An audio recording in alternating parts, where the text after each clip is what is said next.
Olá, tudo bem? Meu nome é Juliana, eu sou médica neuropediatra na cidade de Jaú e esse vídeo vai dar continuidade a um vídeo que eu postei semana passada a respeito de 5 relacionamentos que nós precisamos cuidar para ter uma saúde plena. E hoje é o segundo vídeo. No segundo vídeo a gente vai tratar dos relacionamentos com a nossa família, o relacionamento mais próximo que a gente tem logo ao nascer. Eu diria até que antes de nascer, não é? Então, são 2 pontos principais que a gente tem que prestar atenção em relação à nossa família que vão afetar a nossa saúde. O primeiro ponto é a genética. Então, para as crianças, né, que não são adotivas, conhecer a saúde dos seus pais, dos seus avós, dos seus tios, dos seus antepassados, pode te dar pistas de áreas de atenção na sua saúde. Por quê? Porque grande parte das doenças é uma união entre uma predisposição genética e um ambiente que favorece ou não o aparecimento dessa doença. E dependendo da genética que a minha família traz, eu vou me cuidar mais ou menos, prestando atenção inclusive a exames preventivos, não é? De doenças que possam acometer a minha saúde ao longo da minha vida, além de condições genéticas específicas que são próprias da minha pessoa, por exemplo. Então, vamos lá, síndrome de Down.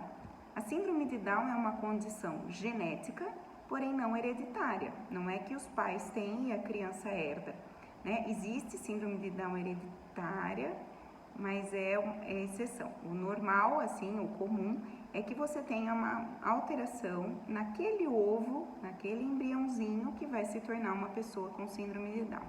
Na síndrome de Down, a gente sabe que há um risco maior de cardiopatias congênitas, há um risco muito maior de doenças linfoproliferativas, então leucemias, linfomas, há um risco muito maior de hipotiroidismo, há um risco maior de Alzheimer precoce. Então essas crianças ao longo da vida, além de todos os estímulos necessários devido à sua condição, são crianças que a gente todo ano vai colher hemograma, TSH, T4 livre, para ver como é que está a tireoide, acompanhar os fatores de risco. Outras condições, por exemplo, as neurofacomatoses. O que são as neurofacomatoses?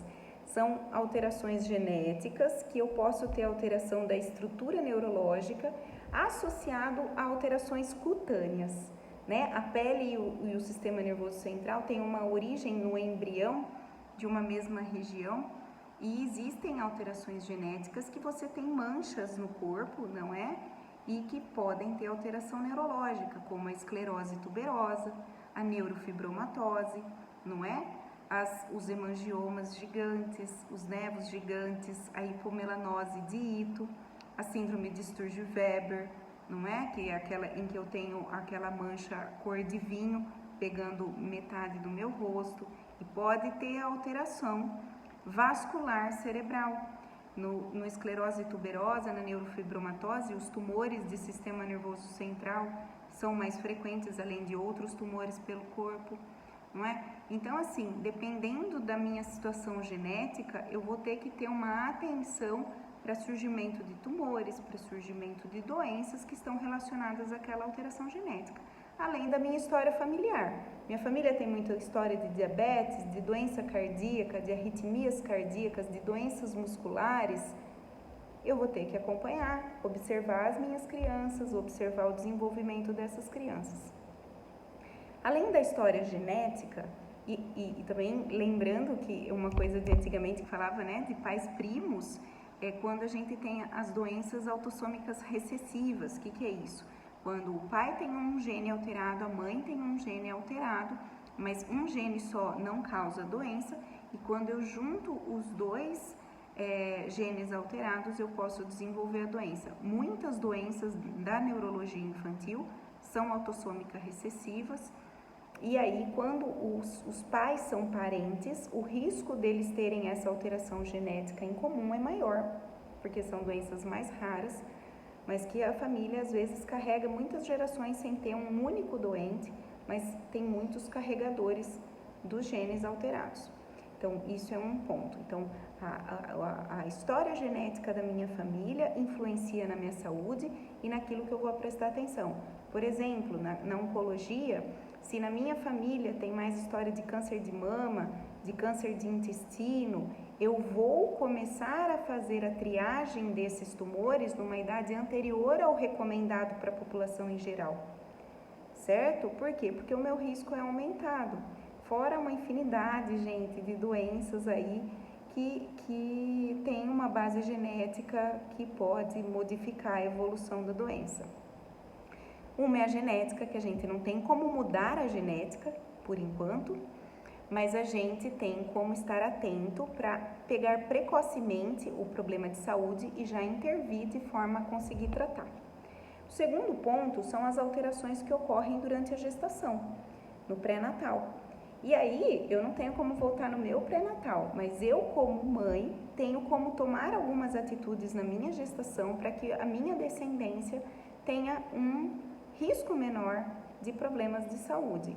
A gente sabe que gestante não tem limite seguro para bebida alcoólica, nem para tabaco, nem para uso de drogas. Então, fumar, beber, usar drogas não é bacana na gestação. A gente deve ter uma alimentação saudável, adequada, né? Lembrando que suplementação de algumas vitaminas é fundamental para não surgirem certas doenças, como o ácido fólico, por exemplo, ou o metilfolato, que é a forma ativa, não é? Que vai inibir e controlar, diminuir o risco de doenças de fechamento do tubo neural, que é quando a criança nasce com a medula aberta, né? Ou mesmo malformações mais graves do sistema nervoso central, ou até a medula presa, que ela é oculta. Às vezes você tem só uma pintinha, um tufinho de pelo sobre a linha da coluna, e essa criança no estirão começa a ter sintomas de bexiga, sintomas de dor, de pinçamento de nervo, e existe uma lesão já de mau fechamento medular que está oculto, porque a pele está íntegra, e isso tem que ser investigado. Então, a deficiência do ácido fólico propicia ao aumento do risco desses defeitos de fechamento de tubo neural, por exemplo. Uma outra coisa que a gente já sabe é que a suplementação de ômega 3, ela melhora os níveis de inteligência do bebê, não é? E o controle do hipotireoidismo na mãe, por exemplo. Uma mãe com hipotireoidismo não controlado na gestação vai ter uma criança com maior risco de atraso de desenvolvimento. O ômega 3, ele pode ser tomado na forma de cápsulas de óleo de peixe ou de óleo de linhaça, mas eu também posso incrementar a minha alimentação comendo peixe de água fria, principalmente, gente, uma coisa que é barata, acessível, sardinha e cavalinha. Cavalinha também vende em lata, igual sardinha, e é bem rico em ômega 3. E linhaça, que eu posso acrescentar durante a gestação e até para a minha vida. O ômega 3 é um potente anti-inflamatório, é muito bom para a saúde. Comendo linhaça misturado nos sucos, nas frutas, eu ponho por cima, né? E é importante que eu mastigue bem, para eu quebrar a sementinha, né? Ou até triture na hora de usar essa linhaça. Ou até suplementar o ômega 3. Além disso, a gente tem questões de como eu disse, né, uso de substâncias tóxicas durante a gestação, como, por exemplo, a questão do usar produtos de alisamento de cabelo, tintura. Isso tudo deve ser evitado, porque altera a formação do feto, não é? A gente não sabe até que ponto até o uso indiscriminado de formol nos alisamentos não tem causado um aumento de problemas nas crianças, porque houve uma geração que alisou muito o cabelo e vieram muitas crianças com problema. A gente não tem certeza dessa associação, mas talvez exista, não é? Além disso, a gente tem as questões emocionais da gestação, né? A gestante é mais sensível, ela chora fácil, todo mundo sabe, e muitas vezes a gestação é um período difícil e muitos problemas surgem, não só no relacionamento com o cônjuge, né, com o namorado, o esposo, mas às vezes com os pais, às vezes uma gestação indesejada, inadequada, tentativa de aborto, e isso tudo pode afetar uma criança, não é? Existe uma síndrome que chama síndrome de Moebius ou Möbius, né, em que a criança tem uma paralisia facial congênita e que ela pode ser desencadeada pelo uso de Citotec, que é uma medicação proibida no Brasil, mas que as pessoas às vezes compram de lugares ilegais, não é? Para tentar o aborto. E a criança não é abortada, mas nasce com problemas neurológicos, não é? Tem tantos outros problemas na gestação, não é? E além disso, gente, depois que a gente nasce, tem o ambiente onde a gente é criado, e esse é um grande causador de problemas de saúde. Tanto pelo que eu sou exposto, tanto a questão da alimentação que me é oferecida, a educação, as condições de higiene que eu vivo, como as questões psicossociais, emocionais. Então, famílias desestruturadas, famílias sem condição emocional de cuidar das crianças, geram crianças com muito problema, não é? Crianças, a gente não faz curso para ser mãe, a gente é mãe. E a gente não vira sábio, perfeito, quando a gente é pai e mãe. E ser mãe é uma grande oportunidade para curar as nossas feridas da nossa criança interior. Muitas vezes eu vou repetir na minha família padrões que eu aprendi em casa e que nem sempre foram tão bons. Padrões de violência, padrões de negligência, complexos que eu tenho.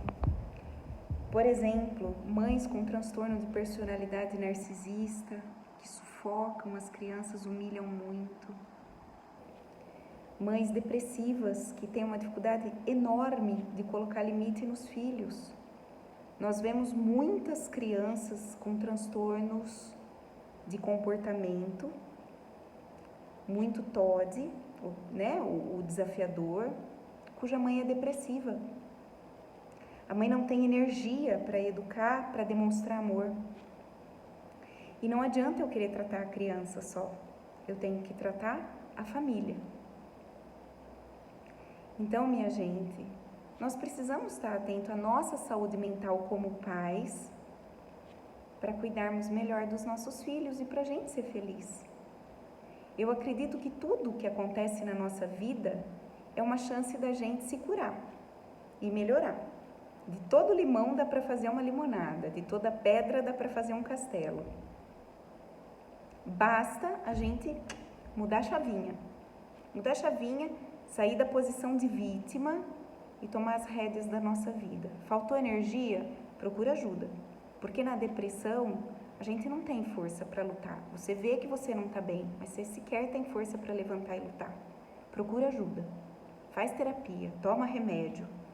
Procura a força que está te faltando para mudar a sua vida, para você não ser vítima do que te aconteceu no passado ou até no presente, mas para que você tome a rédea da sua vida e para que o teu filho te admire pela tua força e com essa energia, com essa força, você consiga ter alegria e disposição para brincar, para amar e educar teu filho.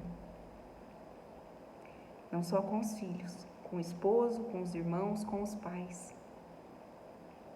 Esse relacionamento da família é tão maravilhoso e pode ser tão doentio. Há tantas famílias doentes. O grande problema de hoje em dia é a desestruturação das famílias. E aí a gente vai entrar nos próximos vídeos, que são outros relacionamentos. Porque se em casa não tá bom, eu vou para fora. Esse para fora pode ser fora mesmo, ou pode ser para fora, dentro do meu quarto, pelas redes. Vamos ouvir os vídeos, a sequência de vídeos tá bem bacana. Essa ideia dos 5 vídeos, dos 5 relacionamentos, é uma coisa meio minha, assim, eu não cheguei a ver em nenhum lugar, mas é uma coisa tão verdadeira. Vamos prestar atenção na nossa família, vamos curar a nossa família. Corações curados curam os outros. Eu preciso me amar para amar os outros, para amar o meu marido, para amar meus filhos, meus pais, para perdoar. Porque eu querendo fazer certo, faço errado. E eu mereço perdão. Então todos merecem. não é? Vamos para o próximo vídeo semana que vem. Um grande abraço. Procurem ajuda. Sempre dá para melhorar enquanto há vida. Deus abençoe.